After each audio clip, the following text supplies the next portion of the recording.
warahmatullahi wabarakatuh. Bismillahirrahmanirrahim. Alhamdulillahi rabbil alamin. Wassalatu wassalamu ala asyrafil anbiya'i wal mursalin wa ala alihi wa sahbihi ajma'in. Rabbi shrah li sadri wa yassir li amri wa hlul 'uqdatam min lisani yafqahu qawli. Allahumma faqihna fid-din wa 'allimna fid-din wa hdina ila siratal mustaqim. Amin ya rabbal alamin. Yang sama-sama kita hormati dan kita muliakan jawatan kuasa Masjid Kompleks Pertanian Serdang, Tuan Imam, Tuan Bilal, para alim ulama, pemimpin masyarakat, para habaib, muslimin muslimat, hadirin hadirat, tuan-tuan, puan-puan, para pencinta ilmu, para pencinta Al-Quran. Mudah-mudahan kita semua termasuk dalam kalangan hamba-hamba Allah yang dimuliakan di sisinya pada malam ini. Amin ya rabbal alamin.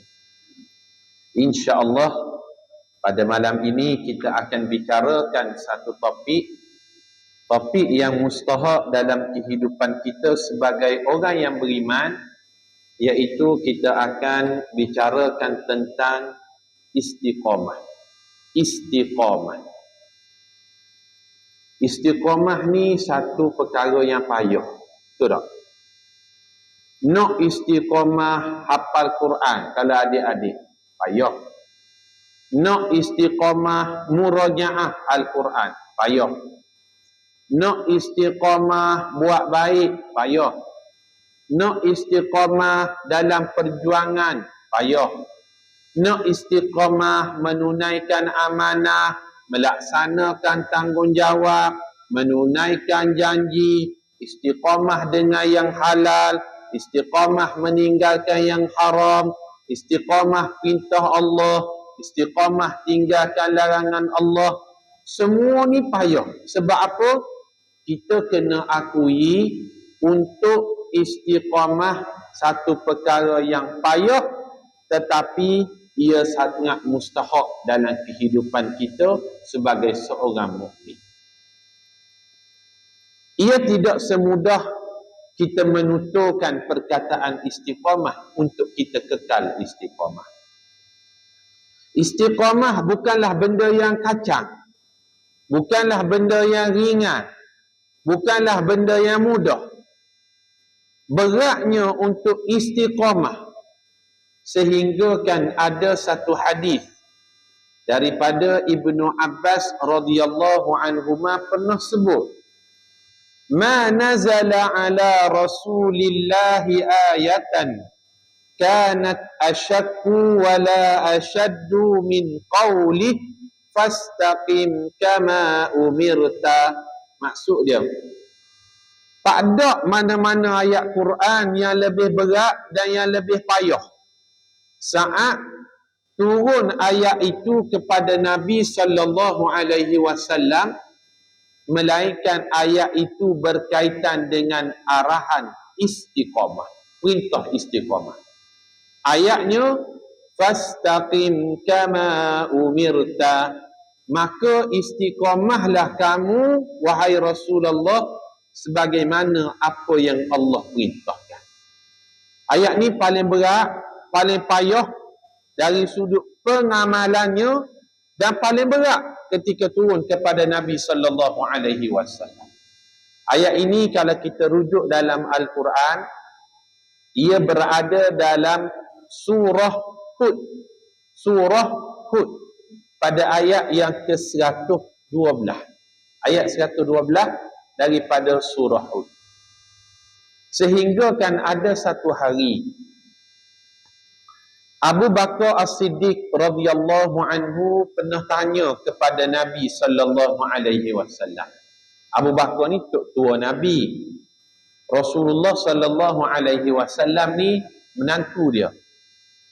Tok tua tanya menantu, Abu Bakar tanya Rasulullah sallallahu alaihi wasallam, dia tanya apa dia? Dia tanya, ya Rasulullah, wahai Rasulullah, limadha asra'a ilaika syait? Wahai Rasulullah, kenapa tuan ni cepat sangat berubat? Dia tanya. Hadis ni ada dalam Sunan At-Tirmizi. Kalau tengok wajah Nabi tu, selain daripada ada uban warna putih dekat janggut dia, Abu Bakar perhati di tepi-tepi ni dah nampak putih dah. Tok tua tak beruban lagi, menantu beruban. Dia tanyalah pada menantu dia, ya Rasulullah, limadha asra'a ilaika syait? Wahai Rasulullah, kenapa tuan ni cepat sangat beruban? Agak-agak apa jawapan Nabi sallallahu alaihi wasallam? Rasulullah jawab, syayyabatni Hud. Wahai Abu Bakar, yang menjadikan aku beruban ni syayyabatni Hud. Puncanya adalah kerana surah Hud tadi. Rasul sebut. Surah Hud ni lah yang menyebabkan berubah fizikal aku, yang menyebabkan aku ni nampak tua, yang menyebabkan rambut aku ni berubah. Surah Hud, ia merujuk kepada satu ayat daripada surah Hud, iaitu ayat yang ke-112 yang kita baca tadi.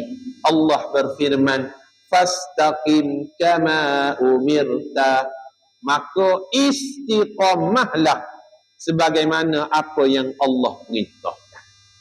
Beratnya ayat ni, sukarnya nak istiqamah, menyebabkan berubah fizikal Nabi, menyebabkan berubah rambut Nabi sallallahu alaihi wasallam.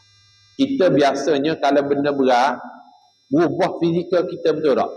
Wajahnya nampak tua sikit, nampak letih, nampak penat dan sebagainya.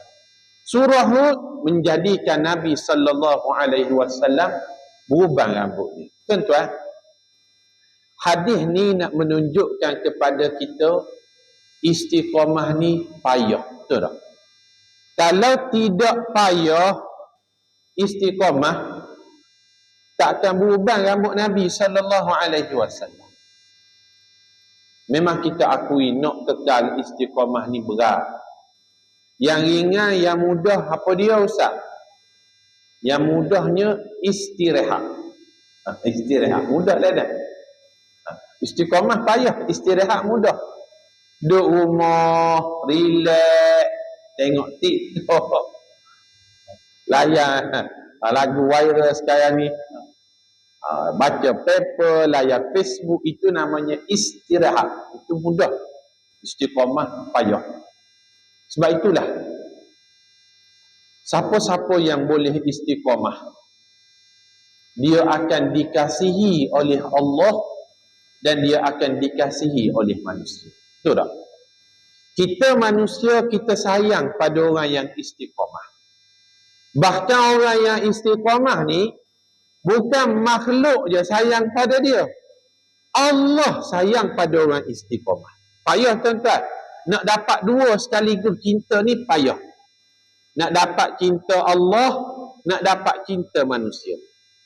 Kadang-kadang kalau kita buat sesuatu perkara, manusia suka pada kita, tapi belum tentu Allah suka pada kita, betul tak? Ataupun kalau kita buat satu-satu perkara, boleh jadi Allah suka pada kita, tapi ada manusia yang tak suka pada kita. Tapi bagi orang yang istiqamah, manusia sayang pada dia, Allah sayang pada dia. Kalau kita tengok dalam hadis dan dalam Al-Quran sekalipun menyebut, tak banyak sebenarnya amalan yang menyebabkan kita boleh dua cinta. Cinta manusia dan cinta Allah. Antaranya apa dia? Hana sebut secara ringkas. Amalan yang menyebabkan kita boleh mendapat kasih sayang manusia dan kasih sayang Allah, amalan itu adalah kita berlaku adil. Betul tak? Kita adil pada orang lain. Kita buat keputusan dengan adil. Kita menilai manusia dengan adil. Manusia akan respect dan sayang pada kita. Allah akan sayang orang yang berlaku adil. Disebut dalam surah Al-Hujurat Tentang boleh rujuk pada ayat yang ke-9 dalam surah Al-Hujurat. Allah berfirman, wa aqsitu, berlaku adilah, innallaha yuhibbul muqsitin, sesungguhnya Allah suka pada orang yang berlaku adil. Adil lawannya zalim. Orang yang zalim, bukan sahaja Allah murka pada orang yang zalim, manusia juga tak suka pada orang yang zalim. Amalan apa lagi? Kalau kita buat, manusia sayang pada kita, Allah juga sayang pada kita. Amalan yang kedua tu disebut dalam hadis, amalannya adalah sikap zuhud. Zuhud. Orang yang zuhud, manusia sayang pada dia, Allah sayang pada dia. Zuhud ni antara maksudnya orang yang low profile. Kita sayang orang yang low profile, betul tak? Kalau Kelantan sebut dak agah, dak sombong, cakap tu dongok langit semacam, dia yang nombor satu, dia hebat. Orang macam ni kita tak suka. Orang yang ada kedudukan tapi low profile, dia zuhud. Bukan buat-buat zuhud, dia memang zuhud. Hati dia budiman, kalau kita guna istilah. Orang ni kita sayang pada dia. Bahkan orang yang zuhud, Allah sayang pada dia. Seorang sahabat tanya, ya Rasulullah, hadis ni riwayat Imam At-Tirmizi, dullani ala amalin idza amaltuhu ahbani Allah wa ahbani an-nas. Wahai Rasulullah, boleh tak tunjukkan pada saya satu amalan yang kalau saya buat, manusia akan sayang pada saya, Allah juga sayang pada saya. Dua, sayang manusia, sayang Allah. Apa dia amalan tersebut? Rasulullah sebut, idhad fid dunya yuhibbuka Allah, wazhad fima indan nas yuhibbukan nas. Awak bersikap zuhudlah dengan manusia, manusia akan sayang awak. Dan awak bersikap zuhudlah dengan Allah, Allah sayang pada awak. Bersikap zuhud pada Allah ni beberapa maksudlah. Antaranya zuhud pada Allah dengan maksud menggunakan segala nikmat Allah yang kita ada pada jalan yang Allah redha. Itu orang yang zuhud. Maksud zuhud juga adalah berhati-hati pada perkara yang syubhah. Itu zuhud. Bukan yang haram dia tinggalkan. Tapi perkara yang syubhah juga dia berhati-hati. Ini orang yang zuhud. Maksud zuhud juga dia merasakan apa yang dia ada sekarang ni bukanlah hak mutlak milik dia. Semuanya adalah milik Allah. Itulah orang yang zuhud.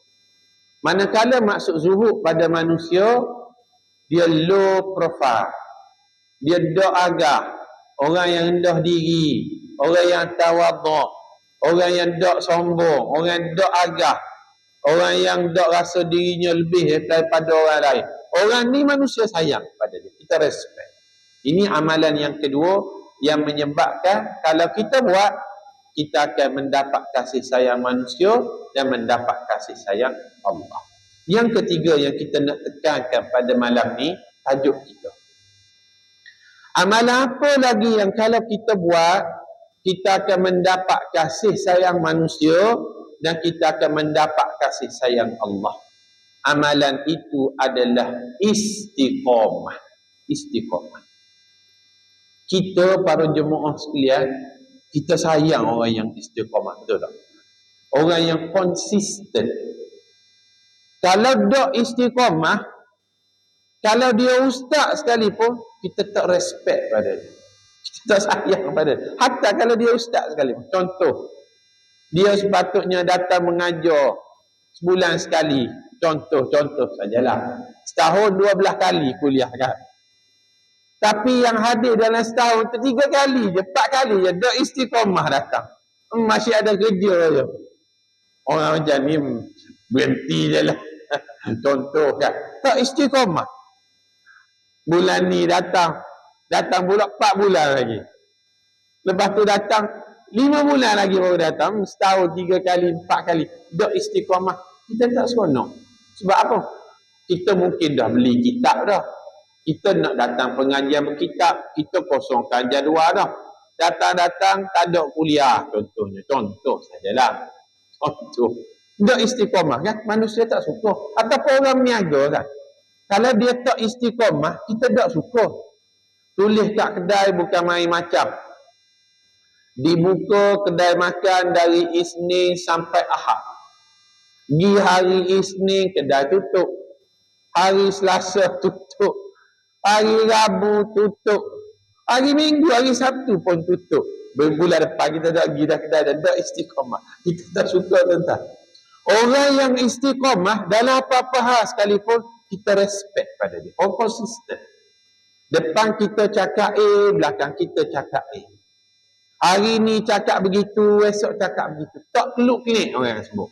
Tak keluk-kelik. Orang macam ni, kita akan respect pada dia, walaupun mungkin apa yang dia istiqamahkan itu, tak sama apa yang kita nak. Kita hormat pendirian dia, pegangan dia, atas dasar dia konsisten tadi pada perkara yang betul. Pada perkara yang betul.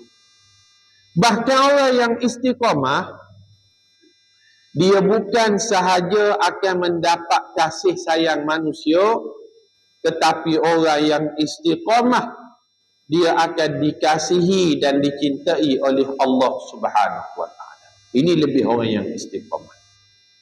Ada satu hadis riwayat Imam Muslim.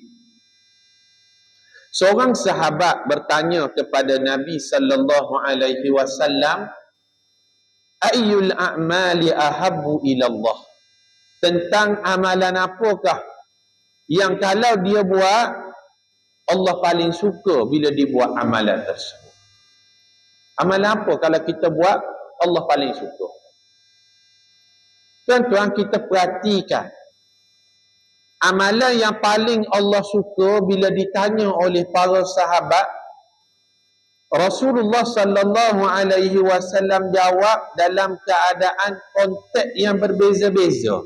Bergantung pada siapa yang tanya. Sebab itu kalau kita tengok dalam hadis, bila sahabat tanya amalan apa yang paling Allah suka, dia tidak hanya tertumpu pada satu je jawapan. Banyak jawapan tersebutkan. Ada hari bila ditanya, wahai Rasulullah, amalan apa yang paling Allah suka? Ada hari Rasulullah jawab, as-salatu liwaqtiha, solat pada awal waktu. Ini yang disebut dalam hadis ni. Walaupun solat itu waktunya panjang, kewajipan yang muasak, luas waktunya. Kalau tak ada apa-apa urusan yang paling mendesak, kita jaga dengan solat awal waktu, orang macam ni Allah paling suka. Ada hari lain bila ditanya amal apa yang paling Allah suka, ada ketikanya Rasulullah jawab, amalan yang paling disukai Allah, al-jihadu fi sabilillah, jihad pada jalan Allah. Jihad pada jalan Allah ni, salah satunya adalah kita menuntut ilmu. Karena menuntut ilmu tu, dia dikira sedang berjihad pada jalan Allah. Man kharaja fi talabil ilmi, fahuwa fi sabilillah hatta yabki'ah. Siapa yang keluar dari rumah dengan niat nak cari ilmu, dia mendapat pahala jihad sehinggalah dia pulang. Kita malam ni alhamdulillah, kita menyebarkan ilmu, menuntut ilmu, kita sedang berjihad pada jalan Allah, kita melakukan amalan yang paling Allah suka. Moga-moga kita istiqamahlah hingga mati insya-Allah. Amin ya rabbal alamin. Ada hari lain, bila sahabat tanya amalan apakah yang paling Allah suka, Rasulullah jawab, birrul walidain, buat baik pada mak ayah. Itu amalan yang Allah paling suka. Hari lain pula, bila Rasulullah ditanya amalan apa yang paling Allah suka, pada ketika itu Rasulullah jawab, hajjun mabrur, awak dapatkan haji mabrur. Beza-beza, bergantung pada siapa yang tanya. Dan ada satu hadis menyebut, bila sahabat tanya, apakah amalan yang paling disukai Allah, maka dijawab baginda, inna ahabbal a'mali ilallah adwamuha wa in qalla. Sesungguhnya amalan yang paling disukai Allah, amalan yang dilakukan secara berterusan walaupun sikit. berterusan walaupun sikit, itulah yang kita namakan sebagai istiqamah. Betul tak? Konsisten buat baik, konsisten dalam amal soleh walaupun sikit. Bayangkan kalau konsisten istiqamah walaupun sikit itu paling disukai Allah, apatah lagi kalau kita istiqamah dengan buat banyak, lagi-lagilah disukai di sisi Allah Subhanahu wa ta'ala.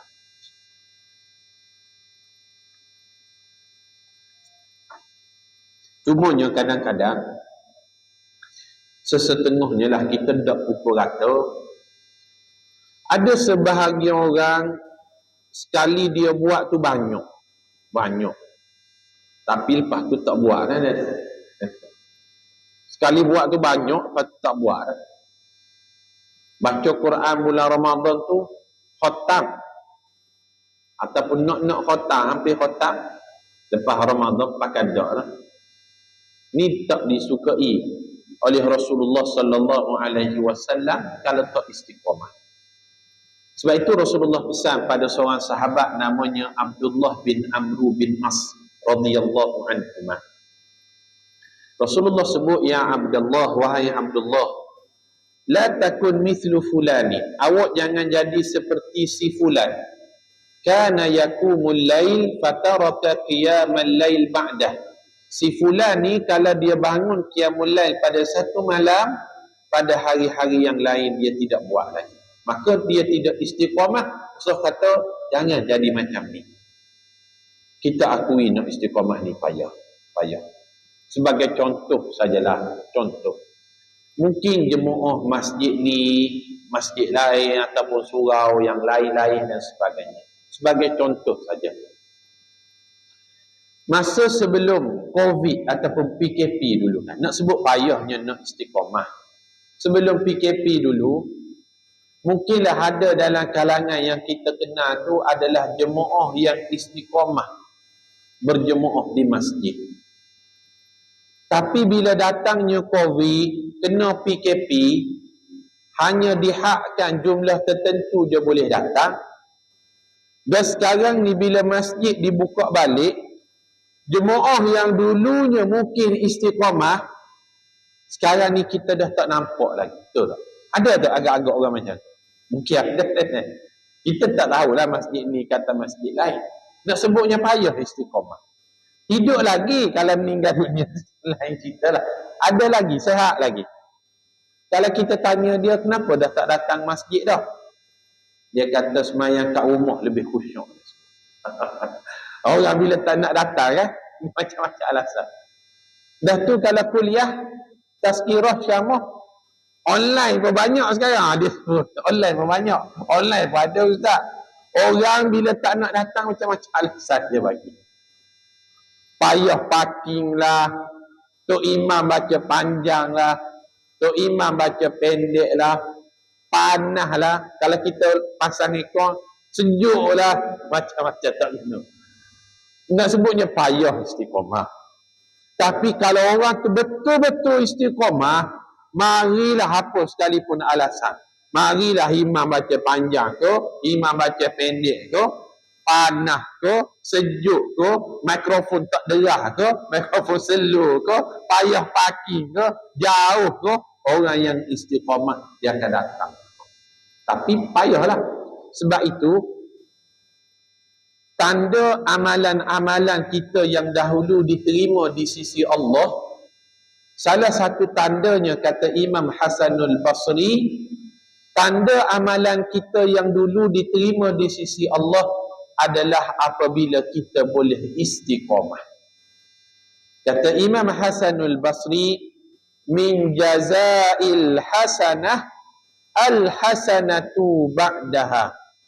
Antara tanda diberi pahala di atas kebaikan yang lepas, al-hasanatu ba'daha, dia boleh memberanakkan kebaikan-kebaikan yang lain. Faham tuan-tuan? Memberanakkan. Tanda amalan kita yang dulu-dulu Allah terima, apa tanda dia? Al-hasanatu ba'daha. Dia mampu memberanakkan amal-amal kebaikan-kebaikan yang lain sesudah. Memberanakkan kebaikan itulah yang kita namakan sebagai istiqamah. Betul tak? Istiqamah. Orang tanya, Ustaz, apa tanda seseorang tu dapat haji yang mabrur? Tandanya, lepas balik haji, dia istiqamah. Dia istiqamah. Kalau waktu di Mekah, tiap-tiap waktu pergi Masjidil Haram. Balik dari Mekah, haram muka dah tak nampak kat masjid. Duk istiqamah. Maknanya kurang mabrur lah tu. Duk Mekah, pakai purdah. Pakai tudung tu susah dah. Pakai purdah. Balik tu, tak dah. Ramai kan hati-hati tu kan. Tak istiqamah. Maknanya, tanda amalan tu tak diterima di sisi Allah. Kalau ikut kaedah Imam Hasanul Basri. Min jazail hasanah al-hasanatu ba'daha. Antara tanda diberi ganjaran di atas kebaikan yang lalu, dia boleh memberanakkan kebaikan sesudah. Cuma para jemaah sekalian, untuk saya dan kita semualah, untuk kita kekal istiqamah, kita perlukan satu benda dalam diri kita. Apa dia? Kita perlukan semangat. Betul tak? Kena ada semangat. Tak ada semangat, kita takkan mampu untuk kekal istiqamah dan konsisten dalam apa-apa hal sekalipun. Nak buat rakaman kuliah, kalau tak ada semangat, tak boleh buat ni. Betul tak? Sekali boleh, seminggu boleh. Tiada malam, kena ada semangat. Nak datang tazkirah, tuan-tuan, kalau tak ada semangat, tak sampai malam ni. Balik kerja sampai pukul 6 lebih. Makan-makan, siap, datang pula sini. Tak ada semangat, takkan sampai. Tuan-tuan, nak dengar tazkirah, kalau tak ada semangat, duduk 10 minit, nak balik Lambat Ustaz ni nak ambil contoh. Semangat tu penting. Orang sakit, tak ada semangat, takkan mampu kekal istiqamah makan obat. Apa-apa hal kena semangat. Benda kecil untuk kita kekal istiqamah perlukan semangat, apatah lagi benda besar kalau kita nak buat mesti memerlukan semangat. Saya pernah tanya seorang pegawai Pascal ni special force, komando TLDM, namanya Pascal, pasukan khas laut. Dia kalau ATM, Angkatan Tentera Malaysia, dia ada 3 cabang perkhidmatan. Kalau tentera darat, dia punya unit elit dia namanya GGK, Grup Gerak Khas. Beri warna hijau tu. Kalau udara, TUDM, dia ada special force unit khas dia, namanya Pascal, pasukan khas udara. Kalau TLDM, special force dia panggil Pascal, pasukan khas laut, komando. Kalau polis, dia ada 2 cabang dia. Yang pertama dia panggil UTK, Unit Tindakan Khas, beri warna merah. Satu lagi dia panggil VET 69 ataupun Komando 69, Very Able Trooper, polis komando polis, beri warna coklat. Saya tanya seorang pegawai Pascal, geng-geng ni tuan-tuan, geng Special Force ni, yang geng-geng unit elit ni, mereka buat perkara luar biasa, extraordinary. Istiqamah, kena buat benda yang luar biasa. Istiqamah. Kalau kita naik kapal terbang, betul tak? Kalau dia orang terjun kapal terbang, terjun. Istiqamah pula terjun tu. 5,000 kaki, 10,000 kaki, 20,000 kaki, 30,000 kaki. Kena istiqamah. Kalau tanya takut tak? Takut. Gaya tak? Saya tanya dia takut tak? Takut kata. Gaya tak? Gaya. Dia sekarang dipangkat kapten. Atas daripada tu, 1 star lah. Gaya dia kata. Dah tu saya tanya, kenapa nak join juga? Masuk juga dulu, dia panggil latihan asas pasca 3 bulan. Tak boleh berhubung dengan family dan sebagainya. 3 bulan ni, ada fasa udara, fasa paya, fasa jalan tak, berlari atau kilometer. Kenapa nak masuk juga? Agak-agak apa jawapan dia? Dia kata semangat nak dapatkan beret pasca, dia kata. Pasca ni beret dia warna merun. Semangat dak dapatkan beri pasca, itulah yang menjadikan dia istiqamah buat benda yang luar biasa. Di situlah saya boleh simpulkan satu hal, rupa-rupanya untuk kita kekal istiqamah dalam apa-apa hal sekalipun, benda kecil, benda besar, yang menjadikan kita konsisten dan istiqamah itu adalah kerana semangat. Tak ada semangat, confirm takkan mampu istiqamah. Semangat ni mahal. Orang dulu-dulu sebut tentang semangat. Hidup di dunia penuh cabaran. Patah semangat, binasalah badan. Hidup di dunia banyak masalah. Hilang semangat, hidup akan susah. Hidup di dunia godaannya banyak. Hilang semangat, maruah akan tercampur. Bila orang hilang semangat, dia hidup bagaikan mayat. Bila semangat sudah patah, sebarang kerja takkan menyudah. Bila semangat sudah layu, masuk gelanggang mendapat malu. Bila semangat sudah hilang, alamat hidup akan diperhamba orang. Bila semangat sudah padam, ke darat sesat, ke laut pun karang.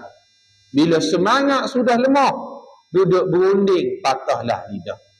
Bila orang hilang semangat, kita boleh sebut pada dia, daripada awak hidup ini, ketahuilah awak hidup bagaikan mayat. Bila semangat sudah lari, kita boleh kata pada dia, daripada hidup lebih baik awak mati. Tapi dia marahlah kalau kita cakap begitu. Bila semangat sudah menipis, tuah tercampur, maruah pun terhakik. Tapi ingat, kalau semangat sudah pupus, sebarang kerja takkan tertangguh. Kalau semangat sudah berkobar, menghadapi musuh takkan gentar. Bila semangat sudah menyala, sebarang kerja takkan tergendala. Bila semangat sudah menggebu, dicampur, dicabar, takkan layu. Pokok pangkalnya, nak istiqamah, kena bangkitkan semangat. Tak ada semangat, buatlah apa kerja sekalipun. Dia tok imam ke, dia tok bila ke, dia apa sekalipun, tak ada semangat, dia takkan mampu tahan konsisten kekal lama. Hatta dia tok imam sekalipun. Saya tok imam, bertugas di masjid, imam beberapa orang bawah kita, kadang-kadang terlepas, kadang tak datang dan sebagainya kan. Ada kadang-kadang tak datang. Apa sebab? Letih, tertidur, tak sedar, tukar jadual. Maknanya kurang semangat nak tugas. Kita tegur dan sebagainya. Sebab tu apa-apa hal sekalipun, kena bangkitkan semangat. Terus semangat nak bertugas dan sebagainya, barulah kita kekal istiqamah menunaikan tanggungjawab. Tapi kita akui, nak istiqamah payah. Ini kita sepakat dari awal. Istiqamah payah. Sehingga kan payahnya istiqamah, Rasulullah sallallahu alaihi wasallam sebutkan hanya orang yang benar-benar beriman sajalah yang mampu kekal bersemangat untuk istiqamah. Seorang sahabat tanya, namanya Abu Amrus Sufyan radhiyallahu anhu, dia tanya kepada Nabi sallallahu alaihi wasallam, "Ya Rasulullah," dia tanya, "Wahai Rasulullah, kulli fil Islam qawlan la as'ala anhu ahadan ghairah." Wahai Rasulullah, boleh tak ceritakan kepada saya satu hal tentang Islam yang kalau saya jumpa awak, saya tak perlu jumpa orang lain lagi dah lepas ni. Dia nak mudah-mudah je. Tak nak jumpa ramai orang, nak jumpa Rasulullah je. Rasulullah bagi tahu Islam tu macam mana, dia nak pegang sungguh-sungguh. Maka Rasulullah sallallahu alaihi wasallam jawab, "Qul amantu billah thumma istaqim." Katakanlah awak beriman kepada Allah dan awak istiqamah. Rasulullah gandingkan iman, kata Nabi sallallahu alaihi wasallam, iman dengan istiqamah. Istiqamah dengan iman. Nak cakapnya, hanya orang yang mampu istiqamah, mereka yang benar-benar beriman. Karena dengan iman itulah yang kita bangkitkan semangat kita kerana Allah Subhanahu wa taala. Para jemaah sekalian, untuk kita kekal bersemangat, yang mampu menjadikan kita istiqamah, pastinya kita akan berdepan di hadapan kita ini ujian dan cabaran yang cuba untuk melemahkan semangat kita dan akhirnya kita tak mampu istiqamah lagi. Betul tak? Orang yang istiqamah, dia akan berdepan dengan ujian dan cabaran di depannya. Apa dia dua cabaran yang nak sebut malam ni? Yang pertama, orang yang nak istiqamah, dia akan berdepan dengan cabaran dalaman. Cabaran dalaman ni apa dia? Iaitu talbisul iblis. Bisikan-bisikan daripada iblis. Betul tak? Iblis akan bisikkan dalam jiwa dia, dalam hati dia, di telinga dia. Oh, kemah demo Allah. Kemah bah demo Allah. Orang lain tak istiqamah macam demo bah. Contoh kan. Kita mai awal kat masjid. 5:30 mari dah masjid kan. Subuh. Tiap-tiap hari kita yang buka lampu, buka aircon, buka kipas, bentang sejadah, contoh sajalah. Dalam hati tengok kiri kanan, tak ada orang lagi. Hati kita kadang-kadang timbul, kemah juga aku ni. Tok Iman tak datang lagi. Aku mari dah contoh. Tok bila tak ada lagi aku sampai dah. Dah cerita lima ni. Aku juga kemah. Betul kan? Ini namanya talbisul iblis. Orang yang nak istiqamah, dia akan berdepan dengan cabaran yang pertama, iaitu bisikan daripada iblis supaya timbul perasaan riak, ujub, takabur, rasa dirinya lebih hebat daripada orang lain. Akhirnya istiqamah yang dia lakukan itu tak ada bernilai di sisi Allah. Sebab apa? Dia sudah hilang keikhlasan dan dia mula mempertikaikan orang lain. Ingat, ini cabaran bagi orang yang nak kekal istiqamah. Cabarannya namanya talbisul iblis. Bisikan-bisikan daripada iblis. Dia buat tu supaya apa? Dia nampak hebat dan dia rasa ijabul mar'i bi nafsi. Rasa kagum dengan diri sendiri. Ini bahaya. Yang kedua, orang yang nak istiqamah, dia akan berdepan dengan cabaran yang kedua. Cabaran ini kita sebut cabaran luaran. Tadi cabaran dalaman, dalam diri dia. Ini yang kedua ni cabaran luaran. Tak kira lah dia nak istiqamah ke, dia nak jadi orang yang ikhlas ke, dia nak jadi orang yang warak ke, dia nak jadi orang yang zuhud ke, cabaran luaran ni sama je. Apa dia cabaran yang bagi orang yang nak menghadapi orang yang nak istiqamah? Apa cabaran yang dia akan hadapi? Cabaran luaran dia adalah mulut orang. Mulut orang. Orang akan kata je, betul tak? Mulut orang mana boleh tutup?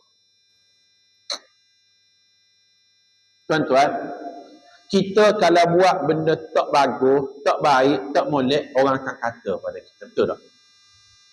Tapi peliknya, kalau kita buat benda baik, itu pun kadang-kadang orang kata takkan terlepas. Pengerusi ke, nazir ke, imam ke, bila ke, EJK ke, kadang-kadang kita buat benda baik dah, benda elok dah, ada juga tak kena. Buat macam ni tak kena, buat begini tak kena, buat begini tak kena.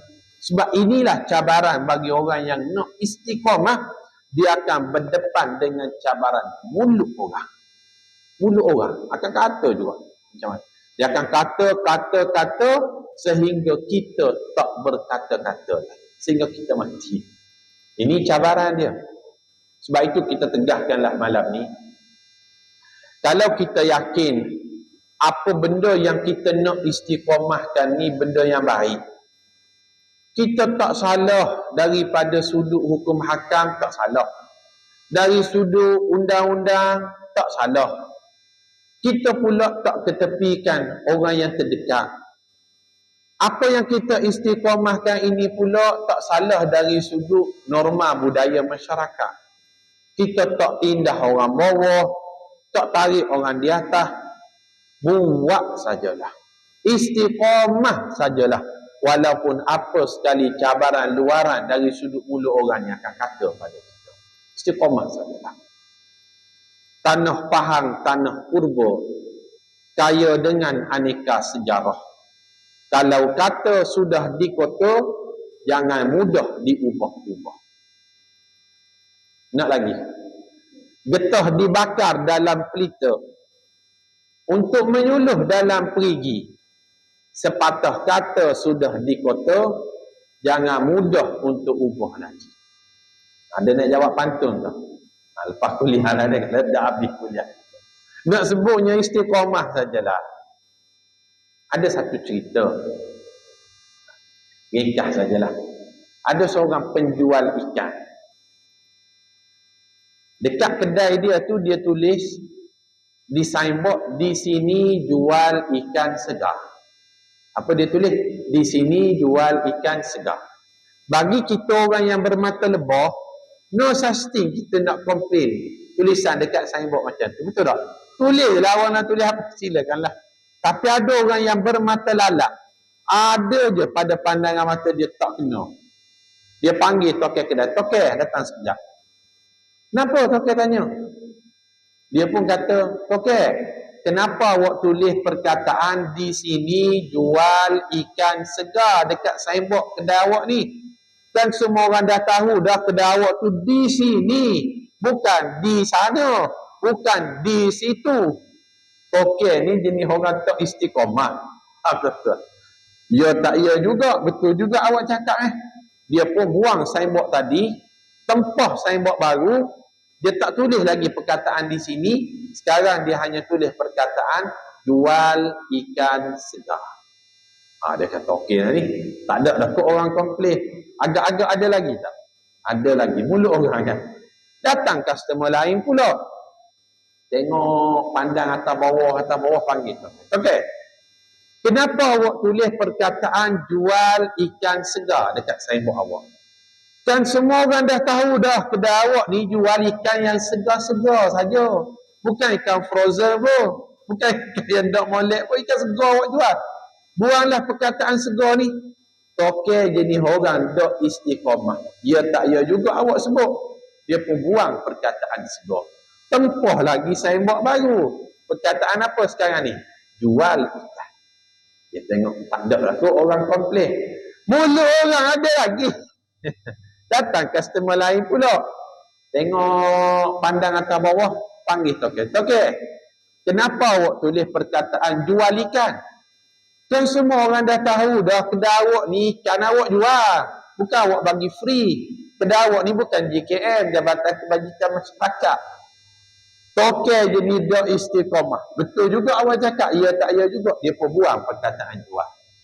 Datang lagi, buat. Saya buat baru tulis perkataan ikan. Sekarang tinggal perkataan ikan. Dia kata tak ada dah kok, orang komplain. Agak-agak ada lagi tak? Ada lagi. Datang customer lain pula. Okey, kenapa awak tulis perkataan ikan? Kenapa masalahnya? Kalau semua orang tahu dah awak jual ikan, bukan jual benda lain. Okey, jadi dia istiqamah. Dia pun buang perkataan ikan. Apa kesannya?